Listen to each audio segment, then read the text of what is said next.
Hey guys, girls, whoever's watching my channel, I'm finally gonna talk about the August 13th YouTube update and what this means for me. So, to start off, I don't know if I'll still be active on YouTube once the update releases. I also think this update is just pretty dumb to say the least. Why in the world would anybody think giving an app your most private information to, correct an AI on how old you are, is a good idea? And what makes me the most annoyed is that they're saying it's for the safety of the children. How? Other than that, people are using clippy profile pictures to protest against the update, which I am supportive of. It sounds silly until you actually hear the message. It's supposed to represent the simpler times where internet assistance was just really small, nothing too big, just there to help. Going back to my activity, I might be active on TikTok still. I don't use it as much as I used to anymore because I still don't have Wi-Fi at home as of the 12th of August 2025. My TikTok is Floris Guntier. It's the same as on YouTube. Always has been. I keep procrastinating on my videos anyways, so I don't think I'll be uploading too much there. For my YouTube channel, I still haven't decided whether I'll be active or not. I'm pretty saddened by this update, considering that on TikTok I've only been around since 2022, but on YouTube, I've been around since December 4th, 2019. I've always wanted to upload my creations to the internet because not only is it the most efficient way to get my things noticed, practically anybody can see what I make.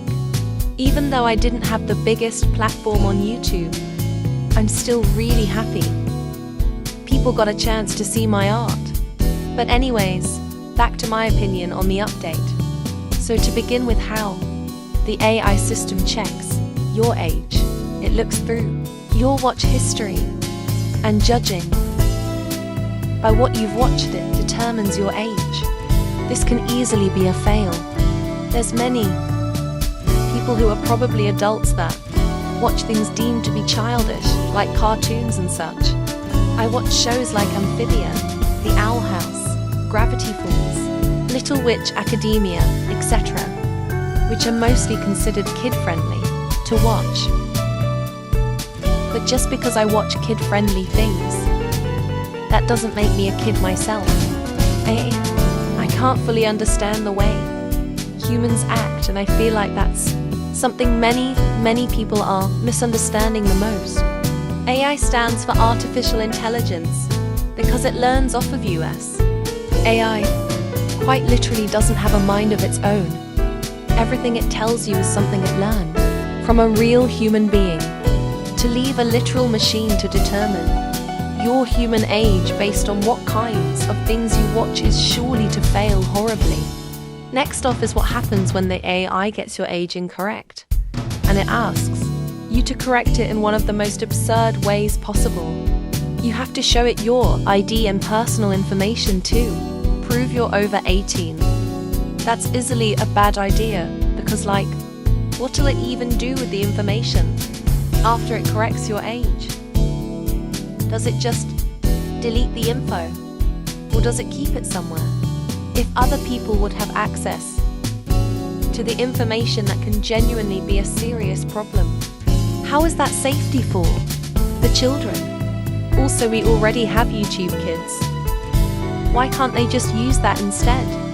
Or, better yet, why can't the parents of the children just do a better job at protecting them from the internet? Actually, now that I mentioned YouTube Kids, it's a good idea to mention how it has so much disguised fetish content just out in the open. I almost forgot to mention it. Many videos can easily hide fetish-related things by playing it off as something else. Take those crafting videos, for example, that show a lot of feet-related crafts. That's hidden fetish content. There's no reason to try and make so many feet crafts, which can unfortunately boil the videos down to being foot fetish related. These kinds of hidden fetish videos affects almost every corner of YouTube Kids, so I've heard. I've never used YouTube Kids, so please correct me if I'm wrong. But I have done a bit of research. Honestly, I think it's better if parents just try to keep their kids off of the internet entirely. This is coming from someone who's practically lived alongside the internet their entire life. I was born 3 months early, so because I couldn't do much in real life, my parents let me use the internet, so I would actually have something interesting to do instead of sitting in my room, covered in wires all day. Not the best idea for a kid, but it's the thought that counts. The outcome of this is that now I'm kind of addicted to the internet. I'll admit it. I can't go too long without it. It's a silly thing to say, but it's true. I really hope that some parents can just learn how to actually pay attention to their children instead of hooking them up to a screen at such a young age. My parents had no ill intentions on giving me a screen at so young, but the outcome wasn't something good. Compared to other outcomes people have had, mine is only tame. I'm thankful my Wi-Fi is out right now. It's helped me not depend on the internet so much, although I could still learn to use it less. And actually, it's not only children who are chronically online. There's probably many adults who can't just get offline too. The internet is an addictive place, and simply just putting a dumb AI age verification update won't fix anything. What we should really try and do is just try and monitor what kids actually do on the internet, so we don't have to do obsolete things like this. That's all. Thank you for watching and have a good day.